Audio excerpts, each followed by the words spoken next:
Hi guys, so today I drove up to Sisal, which is 50 kilometers away from Merida, and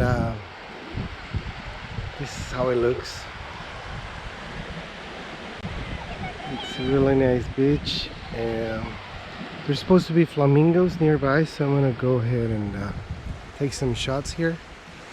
and then later on try to find the ciénaga where the flamingos